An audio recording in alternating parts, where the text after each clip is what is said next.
أعوذ بالله من الشيطان الرجيم. بسم الله الرحمن الرحيم. وبه نستعين وهو خير ناصر ومعين.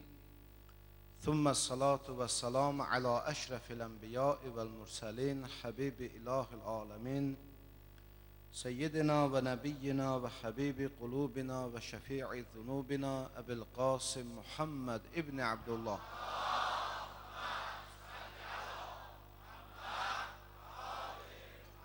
صلى الله عليه وعلى آله الطاهرين ولا سيما بقية الله في الأراضين ولعنة الله على أعدائهم أجمعين من الآن إلى يوم الدين. Xanım Fatimə-tü Zəhra salamullah aleyha mübarək xütbəsində buyurur: Fələmmə ixtarallahu li nəbiyyihi dara ənbiyaihi və mə'va əsfiyaihi ظهر فيكم حسكة النفاق وسمل جلباب الدين ونطق كاظم الغاوين ونبع حامل الأقلين وهدر فنيق المبطلين فخطر في عرصاتكم واطلع الشيطان رأسه من معذره هاتفا بكم فَأَلْفَاكُمْ لِدَعْوَتِهِ مُسْتَجِيبِينَ. Sonra buyurur hanım: فَهَيْهَاتَ مِنْكُمْ وَكَيْفَ بِكُمْ وَأَنَّا تُؤْفَكُونَ وَكِتَابُ اللّٰهِ بَيْنَ أَظْهُرِكُمْ أُمُورُهُ ظَاهِرَةٌ وَأَحْكَامُهُ ظَاهِرَةٌ وَأَعْلَامُهُ بَاهِرَةٌ وَزَوَاجِرُهُ لَائِحَةٌ وأوامره واضحة وقد خلفتموه وراء ظهوركم أرغبة عنه تريدون أم بغيره تحكمون بئس للظالمين بدلا ومن يبتغي غير الإسلام دينا فلن يقبل منه وهو في الآخرة من الخاسرين. صدقت مولاتنا فاطمة Zəhra salamullah aleyha. Artıq 8-ci gecədir ki, xanım Fatimə Zəhra salamullah aleyhanın mübarək tarixi fədəkiyyə xütbəsinə nəzər salırıq. Keçən gecələrimizdə çalışmışıq ki, imkan daxilində, vaxt daxilində Həzrəti Zəhra salamullah aleyhanın bu mübarək kəlamlarının dəlalət etdiyi o geniş mənaları, dəyərləri siz əzizlərin nəzərinə çatdıraq. Və bu keçən gecələrdə tövhid və Allah tanıma bəhsinə işarə etdikdən sonra Həzrəti Rasulullah sallallahu aleyhi və alihi və səlləmin xüsusi şəkildə, ümumi şəkildə nübüvvət barəsində söhbət açandan sonra qeyd elədik ki, xanım Fatimə Zəhra xütbənin bir yerində özün tanıtdırdı bizə və dünən gecə isə Həzrəti Əmirul Müminin Ali ibn Əbi Talib əleyhissalamın haqqın tanıtdırdı bizə. Və bugünkü bəhsimiz budur ki, xanım Fatimə Zəhra salamullah aleyha mübarək xütbəsində buyurur ki, elə ki mənim atam dünyasını dəyişdi, Allah onu peyğəmbərlər üçün qərar verdiyi o geniş cənnətinə, rəhmətinə, rizvanına aparandan sonra və seçilmiş bəndələrinin sığınacağı olan cənnətül məvaya aparandan sonra sizin qəlblərinizdə və ürəklərinizdə nifaq şöləsi alovlanmağa başladı. Fələmmə ixtarallahu li nəbiyyihi dara ənbiyaih. O zaman ki Allah Peyğəmbəri sallallahu aleyhi və alihi Peyğəmbərlərin evinə, məskəninə, yəni cənnətə, Allahın rəhmətinə apardı və mə'va əsfiyaihi seçilmişlərin sığınacağı olan cənnətə apardı. Zəhərə fikum həsəkətun və əv həskətun nifaq. Sizin nifaq şöləviz, nifaq düşmənçiliyiniz ortaya meydana çıxdı. Və səmulə cilbabu din. dinin əbası köhnəldi. Bu çiynimizi atana əba deyərlər. Və yaxud ərəb dilində cilbab deyərlər. Xanım Zəhra buyurur ki, dinin əbasın köhnəldi. Məcazdır, kinayədir, bəlağətdir, fəsahətdir.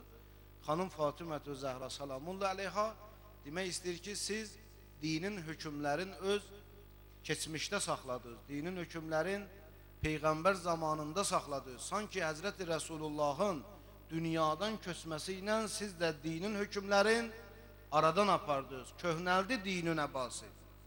Və nətəqə kazimul gavin, susan azğınların dili, o ki dilləri azğınların susmuşdu, Həzrəti Rəsulullahın zamanında danışmaq ixtiyarları yox idi, həmən dillər danışmağa başladı. Və nəbəğə hamilul əqallin və hədərə fəniqul mubtilin. Fəniq ərəb dilində dəvənin səsinə deyərlər. Üzr istəyirəm, dəvənin bağırtısına deyərlər.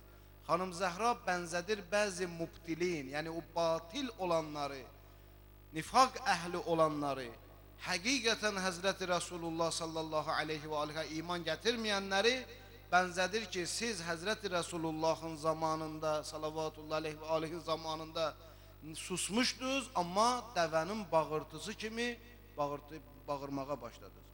فَخَطَرَ فِي عَرَسَاتِكُمْ وَاتَّلَعَ الشَّيْطَانُ رَأْسَهُ min məğrizihi hatifən bikum. Şeytan hər yerdən öz səsini çıxartdı və sizi dəvət elədi. Siz də ona li dəvətihi müstəcibin. Siz də onun dəvətinə cavab verdiniz.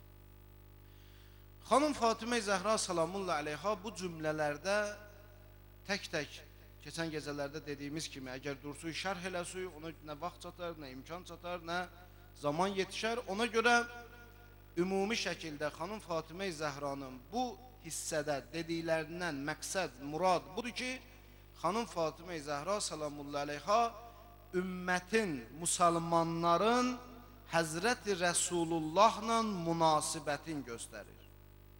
İstər mühacir və ənsarlar olsun, istər səhabələr olsun, istər onlar səhabələrdən sonra tabiinlər olsun, İstər tabiinlər olsun, istərsə də bu günləri Peyğəmbərin ümməti müsəlmanlar biz olaq. Nədir səhabələr? Kimdir səhabələr? Səhabələr Həzrəti Rəsulullahı görən və ona iman gətirən. Kimdir tabiinlər? Onlar Peyğəmbər görməyib, amma səhabələri görüblər. Kimdir tabiinlər?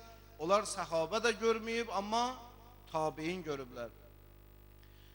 Fərq eləməz, bütün təbəqəyə, bütün zaman və məkanda olan müsəlman ümmətinə, İslam ümmətinə Həzrəti Fatimə-tü Zəhra salamullah aleyha buyurur ki, siz Peyğəmbər salavatullah aleyhi və aleyhlə necə rəftar eləməlisiniz? Necə? Ki, bu günləri də hətta təəssüflər olsun ki, bəzi müsəlmanların, mən deyərdim bəzi yox, əksər müsəlmanların yanında bu məsələ qaranlıqdır. Biz Rəsulullah tanımanı, Rəsulullahla olan münasibəti bu cür bilirik. Peyğəmbər salavatullahın adını bilirik, atasının adını bilirik, haçan dünyaya gəlib, haçan dünyasını dəyişib, neçə il Peyğəmbərlik eləyib. Qur'an ona nazil olub, Cəbrail əleyhissalam ona vəhiy gətirib. Bunları bilirik, deyirik ki, bəli, biz Peyğəmbər tanıyırıq. İndi biz bu günləri xanım Fatimə Zəhra salamullah aleyhanın bizə öyrətdiyi yolla, qayda ilə, proqramla, tədbirlə müraciət eləyək Qur'ana, görək Qur'an-ı Kərim bizə Rəsulullahla münasibəti necə öyrədir. Biz ümmət olaraq, müsəlman olaraq Peyğəmbər salavatullaha münasibətimiz necə olmalıdır? Başqa ifadə ilə. Fəqət yalnız biz ki deyirik, Peyğəmbəri tanıyıram, sevirəm, adım bilirəm, atasının adını bilirəm, kitabını bilirəm, Qur'anı. Yəni bu kifayətdir ki biz müsəlman ümməti olaraq Həzrəti Rəsulullah tanıyanıq, yoxsa yox. Bunu Fatimə Zəhra bizə, salamullah aleyha bizə öyrətmək istəyir. Bu mühüm məsələdir ki özünüz də görəcəksiniz. Əgər doğrudan da müsəlman ümməti, müsəlmanlar Həzrəti Rəsulullahın necə Qur'anın bizə təqdim etdiyi kimi Rəsulullah tanısaydıq, o zaman müsəlmanlar arasında heç bir problem olmazdı. Heç bir çətinlik olmazdı. İki ayə oxuyacağım bugün sizə ki Allah Qur'an-ı Kərimdə bizlə Resulullah sallallahu aleyhi və alihin münasibətini öyrədir. Ki xanım Zəhra da onlara işarə edir. Çünki mənası yox idi. Bu sözlərdən sonra xanım Zəhra desin ki və kitabullahi beynə əzhərikum, Allahın kitabın Qur'anı siz, əstəğfirullah, əlbəttə bu məcazdır, yəni kürəyinizin arxasına qoymusunuz, yəni tərk eləmişsiniz, arxa çevirmişsiniz Allahın kitabına. Halbuki Allahın kitabında umuruhu zahirə, əhkamuhu zahirə, a'lamuhu bahirə, zəvaciruhu laihə, əvamiruhu vadihə, ki Qur'anın əmrləri aydındır, nəhiyləri aydındır, Qur'an ayələri aydındır, dəlillər aydındır, burhanları aydındır. Bu aydınlığa baxmayaraq siz Qur'anı arxa çevirmişsiniz. Yaxşı, nə əlaqəsi var o zamanki ümmətin halı ilə Qur'an arasındakı Həzrəti Fatimətü Zəhra salamullah aleyha birbaşa ümməti bağlayır Qur'ana, hadisələri bağlayır Qur'an-ı Kərimə. Fikir verirsənizlərim, ona görə mühüm məsələdir ki bu, görək Qur'an bizə necə təqdim eləyir Həzrəti Rasulullah sallallahu aleyhi və alihi və səlləmlə münasibət olmaq. Birinci ayə Əhzab surəsi 36-dır. Əlbəttə bu barədə ayələr çoxdur. Mən vaxta qənaət edib 2 ayə oxuyuram. Biri Əhzab surəsi 36-dır. Allah Teala buyurur: وَمَا كَانَ لِمُؤْمِنٍ وَلَا مُؤْمِنَةٍ إِذَا قَضَى اللَّهُ وَرَسُولُهُ أَمْرًا أَنْ يَكُونَ لَهُمُ الْخِيَرَةُ مِنْ أَمْرِهِمْ وَمَنْ يَعْصِ اللَّهَ وَرَسُولَهُ فَقَدْ ضَلَّ ضَلَالًا بَعِيدًا. Əvvələn hərfi tərcümə edeyim sizin üçün ayəni, sonra bir cümlə kimi, ifadə kimi tərcümə edeyim. Hərfi tərcüməsi budur. Allah buyurur: وَمَا كَانَ لِمُؤْمِنٍ وَلَا مُؤْمِنَةٍ إِذَا قَضَى اللَّهُ وَرَسُولُهُ أَمْرًا أَنْ يَكُونَ لَهُمُ الْخِيَرَةُ. O zaman ki Allah və Rəsulü bir əmr verdi, bir hökm verdi, mömin kişi və qadının ixtiyarı yoxdur. O zaman ki Allah və Rəsulü bir əmr verdi, hökm verdi, mömin kişi və qadının ixtiyarı yoxdur. Və mən ya'sillaha və rasulə, hər kəs Allaha və Peyğəmbərə üsyan eləsə, fəqad dalla dalalən ba'ida. O uzaq zəlalətə düşüb, uzaq azğınlığa düşüb. Salavat zikr edin inşallah.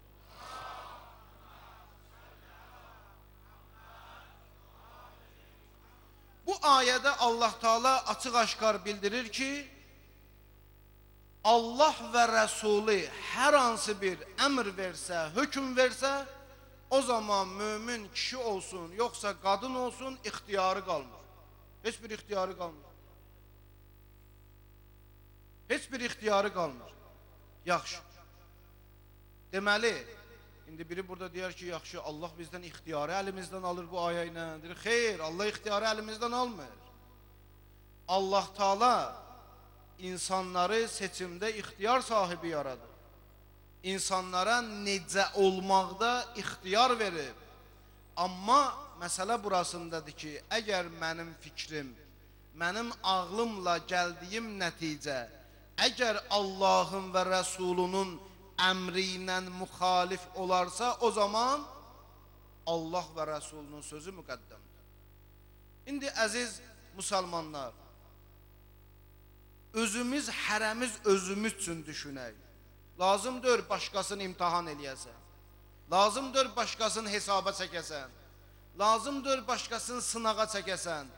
Özüvi bu ayə ilə yoxla. Əhzab surəsi 36 ilə yoxla. Gör, Allah və Rəsulü hökm edən zaman, əmr edən zaman sən onun qabağına ixtiyarını qoyursan, yoxsa qoymursan. Bunu sən özünü yoxla görə.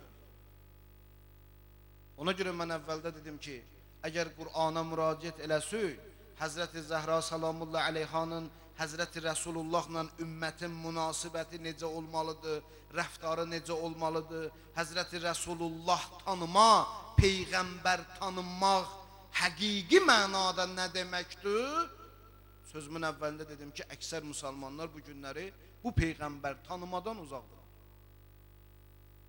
Kifayət deyil ki, deyəsən mən peyğəmbəri tanıyıram, adım bilirəm, atasının adını bilirəm. Mən peyğəmbəri tanıyıram, peyğəmbərimizin hökmünün müqabilində hökm qoymuram ortaya. Bax, bu ayədən meydana gəlib ki, alimlərimiz buyururlar ki, nəssın qabağında iştihad olmaz. La yecuzul iştihad fi qibalin nas. Nəssin, nəs nə deməkdir? Yəni ayə və hədis, yəni peyğəmbər kəlamı, imam kəlamı. Nəssin qabağında, ayənin qabağında, Allah hökmünün qabağında, Həzrəti Rasulullah sallallahu aleyhi və alihin hökmünün qabağında sən durub iştihad, iştihad yəni öz rəyivi ibraz eləmək, aşkar eləmək, öz rəyivi göstərmək. Nəssin qabağında iştihad haramdır. İkinci ayəndə oxuyum sizə, Nisa surəsi 65-ci ayə. Bu, indi bundan qabaq oxuduğum ayədən daha aydındır, daha dəlaləti, dediyimiz mənaya dəlaləti daha aydındır. Allah buyurur, fəla və rəbbikə, and olsun sənin Rəbbinə. Allah özünü and içir. Allahın Rəsuluna deyir ki, and olsun sənin Rəbbivə, yəni and olsun mənə. Deməli, mühüm məsələdir. Allah özünü and içir. Burada müsəlmanlar gərək ayıq olsunlar. Belə yerdə gərək oyaq olsunlar. Görəsən bu mühüm, əzəmətli anddan sonra Allah nə buyuracaq bizə? La yu'minunə. Onlar iman gətirməzlər. Onlar yəni kimlər? İnsanlar, müsəlmanlar, biz. Əvvəlcə hərfi tərcümə edirəm, sonra cümlə kimi tərcüməsini deyəcəm. Onlar iman gətirməzlər. Hətta yuhakkimukə fima şəcərə beynəhum. Öz aralarında ixtilaf olarsa, ya Rasulallah, səni öz aralarında hakim eləməyincə onlar mömin sayılmaz. Nə vaxtı insan iman əhli sayılır? Nisa 65-ə görə. O zaman insan iman əhli sayılır ki, arasında ixtilaf olanda Resulullah'ı hakim eləsinlər. Hüküm ona versinlər ixtiyarı. Mən düz deyirəm, sən düz deyirsən, o düz deyir, bu düz deyir. Mən düz deyirəm, mübahisə qalxdı, heç bir nəticə də ələ gəlmədi. Sonra deyir, Qur'ana iman gətirmişik. Həzrəti Resul. Qardaş, Qur'ana iman gətirmək yenə təkrar deyirəm. Elə Həzrəti Fatimətü Zəhra bu xütbəsindəki 8 gecədə çalışır izah eləyək. Bunu demək istəyir ki, ey müsəlmanlar, bizim müsəlman ümmətinin, İslam ümmətinin başına gələn bəla və müsibət onda oldu ki, Qur'an, Peyğəmbərin dili ilə deyim, Qur'an qaldı beynə lakeyha, Qur'an qaldı çənəsinin arasında. Peyğəmbər salavatların sözüdür, buyurdu ki, Veylun limən qara'əl Qur'anə, vay olsun o insana ki, Qur'anı oxuya, Qur'an qala beynə lakeyha. Lakey ərəbcə bu çənələr, iki tərəf. Vay olsun o insana ki, Qur'anı oxuya, Qur'an qala bunun bu çənəsinin arasında. Qəlbinə keçməyə, qəlbinə hopmaya, ruhuna hopmaya, ağlın və zeynin təmizləməyə, qəlbin və ürəyin paşlamaya. Qur'anın əsasında özünə əqidə və inanc, ideologiya qurmaya. Vay olsun o Həzrət Resulullah buyurur. Allah buyurur ki, fəla və rəbbikə, and olsun sənin Rəbbinə ya Resulallah. Onlar mömin sayılmaz, o vaxta qədər ki, aralarında ixtilaf düşəndə səni hakim eləməsinlər. Yaxşı, Peyğəmbəri hakim elədi aramızda. Ya Resulallah, hökm elə bizim aramızda. Bundan iman əhli sayılıram, Allah deyir, xeyr. Thumma la yecidu fi, ikinci şərti var. İkinci şərti var iman əhlinin olmaq üçün. İman əhli olmaq üçün birinci şərt, ixtilaf zamanı Resulullah olsun, hakim. İkinci şərt, thumma la yecidu fi enfusihim haracan mimma qadayt. Resulullah'ın hükmünün qabağında nəfsində hərəc görməsin, əziyyət görməsin. Yəni bir sözlə desin ki, ləbbeyk ya Resulallah, əleyhimə də hökm eləsin gözüm üstə, lehimə, yəni mənim xeyrimə də hökm eləsin yenə də gözüm üstə. Bu imanın ikinci şərti. Həzrət Əleyhisselamın xəlifəlik dövründə Həzrət Əleyhisselam Küfədə bir nəfər oğurluq eləmişdi. O cinayəti, o oğurluğu eləmişdi ki, İslam şəriətinə görə 4 barmağı kəsilməli. Əlbəttə o hər oğurluğa aiddir. Onun hissəsi, hadisəsi, hökmü, əhkamı, qaydası şəriətdə hudud məsələsində geniş izah olunur. İndi bu cəzalanmış insan gedir yolla, küçə ilə, Küfə küçəsi ilə. Bu Küfədə olan əşəs kimilər, nə bilim, və sair kimilər dedilər ki, fürsətdir. Əli bunun əlini kəstir, barmaqlarını kəstirir. Fürsət düşüb əlimizə. Gedək bunu cəmaatın gür yerində, çoxlu yerində bunu dindirək, danışdıraq bunu. Qoy bu, əstəğfirullah, nauzubillah, əli barəsində nalayıq sözlər desin. Bu cür insanlar var da, qəlbi fi qulubihim maradun. Allah deyir, ürəkləri xəstə. Yaxınlaşdılar buna. Ey filanı, adı ilə çağırdılar. Dedi, bəli, eşidirəm. Əlvə nə olub sənin?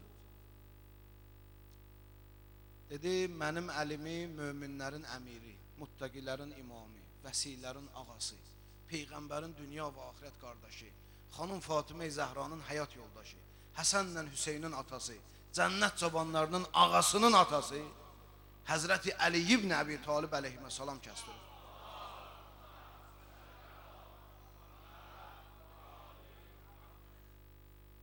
Dedilər, sən necə insansan? O sənin barmaqları və əlini kəsdirib. Sən ona bu cür tərif edirsən. Dedi, and olsun Allaha, Əli Allahın hökmü yerinə yetirir. Hələ bu cinayət eləyəndir ya. Bu cinayət eləyəndir ya. Bu deməkdir, ayənin mənası budur. Thumma la yecudu fi anfusihim harac. Peyğəmbərin hökmünün müqabilində nə badə nəfsində harac olsun ha?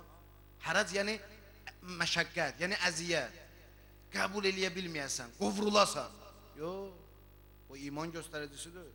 İman göstəricisi odur ki, əvvələn Peyğəmbəri hakim elə, ikinci nəfsində heç bir çətinlik görmə. Və qutardı bundan deyir, xeyr, üçüncü şərti də var. Və yusəllimu təslima. Tam şəkildə təslim olasan hökmə.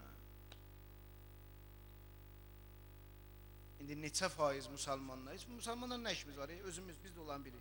Özüm. Daha heç kəslə işim yoxdur. Özüm, sən də, hərəmiz özümüz.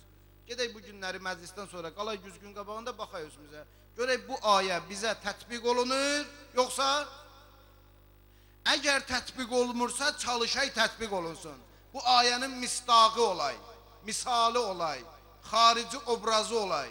Canlandıray bu ayəni, yaşaday bu ayəni nəfsimizdə, əməllərimizdə.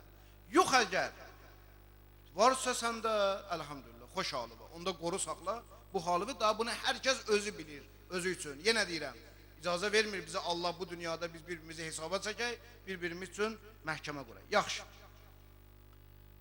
İkinci məsələ, axırıncı məsələ, Həzrəti Fatimətü Zəhra salamullah aleyha ki buyurdu, fəheyhat minkum. Siz hidayətdən uzaqlaşdınız. Hidayət sizdən uzaq oldu. Dəqiq tərcümə eləsin. Və keyfə bikum, nə olub sizə? Ənna tufəkum. Necə düşünürsünüz, necə hilə edirsiniz, necə tədbir tökürsünüz? Sonra başladı həmən dediklərimi deməyə. Kitabullah beyni əzhərikum. Siz Allah kitabına arxa çevirdiniz. Siz, halbuki Qur'anın hökmləri aydındır, zahirdir, əmrləri, nəhiyləri, Qur'an aydın kitab, buna baxmayaraq əməl eləmədiniz. Sonra xanım 2 ayə oxudu. Ayədən qabaq buyurdu, ərəqbətən anhu turidun. Siz Qur'ana arxa çevirmək istəyirsiniz, ən bi qeyrihi təhkumun, yoxsa Qur'andan başqa kitab tapmışsınız, onun əsasında hökm edirsiniz. Nə qəşəng sözlərdir bu sözlər. Yoxsa Qur'andan başqa bir kitabınız var ki, ondan hökm edirsiniz. Sonra xanım 2 ayə oxudu. Bi'səli zaliminə bədəl. Allah Quranda buyurur ki, zalimlar üçün çox pis bədəl var. Nə deməkdir bədəl? Bədəl yəni əvəz edici. Nə deməkdir bu ayə? Zalimlar üçün çox pis əvəz edici var. Axı Allah insanı yaradıb Allahın rəhmətini qazanmaq üçün. İnsan Allahın rəhmətinin əvəzinə zalim olarsa, Allahın rəhmətinin əvəzinə nəyi qazanır?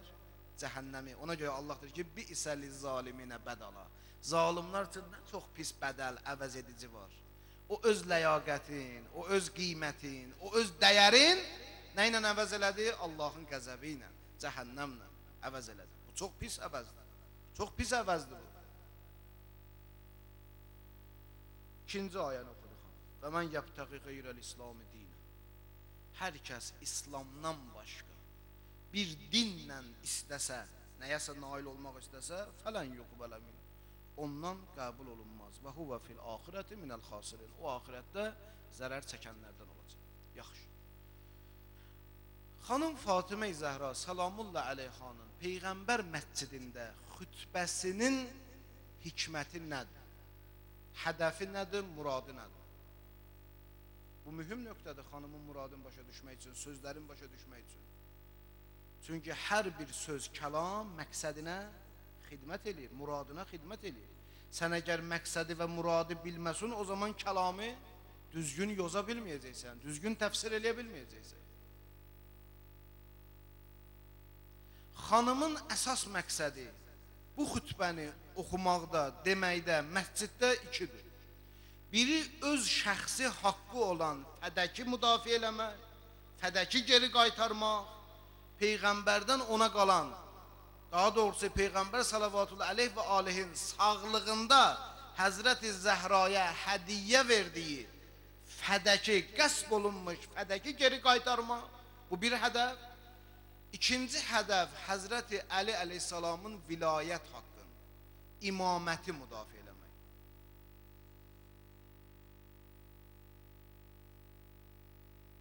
Bu oxuduqlarımızın imamət və vilayətlə əlaqəsi hardadır? Sabahdan inşallah başlayacaq xanım Zəhra, çünki xütbə özü gəlib o yerə çatıb ki artıq xanım Zəhra öz şəxsi haqqına gəlib, fədəgə. Yəbnə əbi qəhafə əfi kitabillahi tərisu əbəkə və la ərisu əbəkə. Bu sabahın xayır. Bugünkü hissədə indi oxuduğum və bundan sonra 3-4 cümlə qaldı, daha onu oxumadım ki vaxtımız getməsin. Xanım Fatimə-i Zəhra Həzrəti Əli əleyhissalamın imamət və vilayət haqqını müdafiə edir. Sual. Peyğəmbər salavatullahdan sonra arxa çevirdiniz, nifaq və fəsad oldu, onun əlaqəsini bildik Quranda, xanım nəyə işarə elədi? İmamət və vilayətin müdafiəsi ilə Qur'anı niyə, Qur'anın aydın olmasını xanım Zəhra niyə zikr elədi? Təkrarlayıram sualı, başqa ifadə ilə. Xanım Fatimə-i Zəhra salamullah əleyha Həzrəti Əlinin vilayət və imamət haqqını tələb eləyir, ortaya Qur'anı qoyur. Qur'anda imamət və vilayət məsələləri o qədər aydındır ki, xanım Fatimə-i Zəhra salamullah əleyha Qur'anı dəlil və istinad kimi göstərir. Aydın olur qardaşlar suallar? Ona görə baxay Qur'ana, görək Qur'anda imamət və vilayət məsələsi aydındır, yoxsa aydındır? Ki, bəzi müsəlmanların iddia elədiyi kimi ki, yox, Qur'anda ümumiyyətlə imamət məsələsi yox, vilayət məsələsi yoxdur. Ona görə imaməti furuuddindən biliblər. Əksər müsəlman alimləri, yəni əhl-i sünnə qardaşlarımızın, məzhəbin böyük alimləri, əksər, hamı yox, əksər alimləri imaməti furuuddindən biliblər, usuluddindən bilməyiblər. Bir neçə alimləri var ki, usuldan biliblər, usuluddindən. Əlbəttə bu başqa mövzudur. Gərək bu xüsusi bir gün bəhs eləyək. İmamət usulüddindəndir, nə üçün? Var bu barədə söhbətlərimiz var, dəlillərimiz var. Öz məhəllində, öz yerində bəhsdən kənara çıxmır.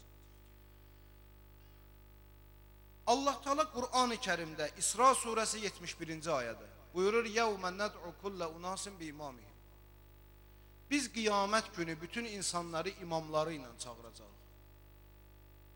bundan aydın söz mən daha görmürəm. Başa, yəni təsəvvür eləmirəm ki, bundan aydın söz daha necə olar? İsra surəsi neçənci ayə? 71. Biz qiyamət günü insanları imamları ilə çağıracağıq.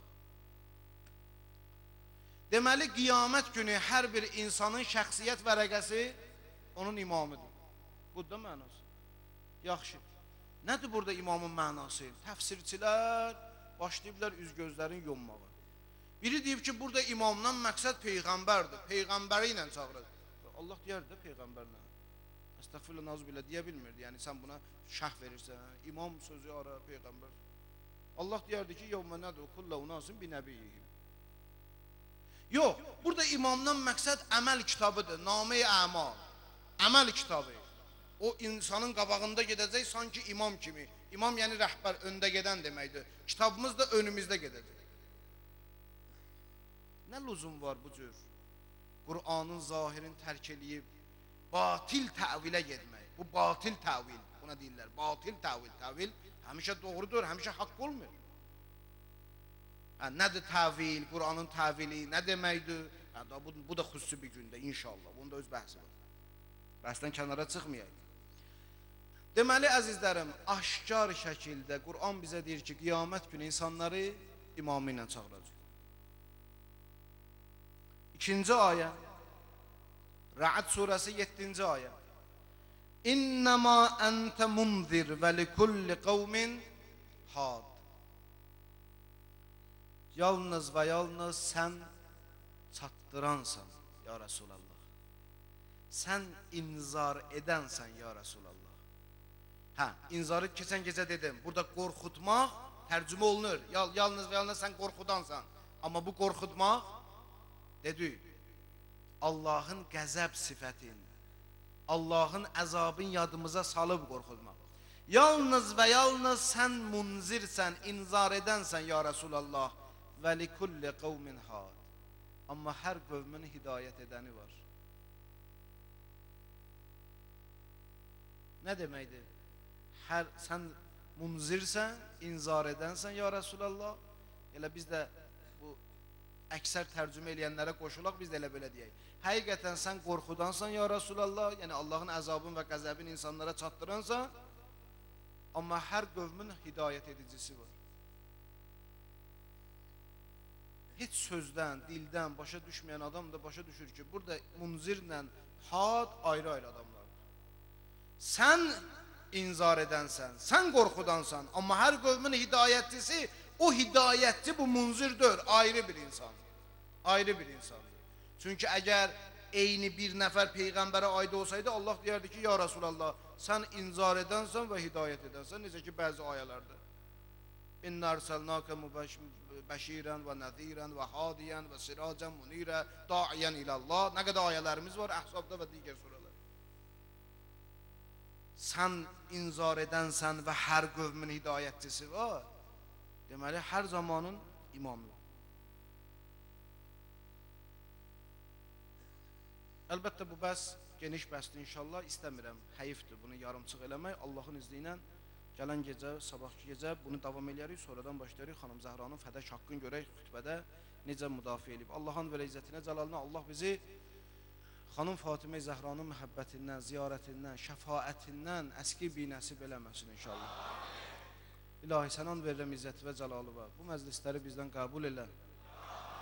İlahi, bu izzəti, bu neyməti bizim əlimizdən alma. İlahi, bu məclisdə iştirak edənlərin, özlərin və əzizlərin dünya və axirətdə xoşbəxt elə. Məxsus 2 nəfər deyib ki, övlad arzusundayıq və dua istəyirik bu məclisdən. Allah'ın verirəm xanım Fatimə Zəhraya, hər kəs övlad arzusundadır, xüsusilə o niyyətimizdə olanlar, o iltimas eləyənlər, xanım Zəhraya xatir ilahi olan arzularını ver. Və bir nəfər də xüsusi, daha doğrusu 2 nəfər də xüsusi, məxsus istəyiblər ki, xəstəmiz var, ki 2 xəstəm var deyib, Allah onun da xəstələrinə xanım Zəhraya xatir şəfa versin.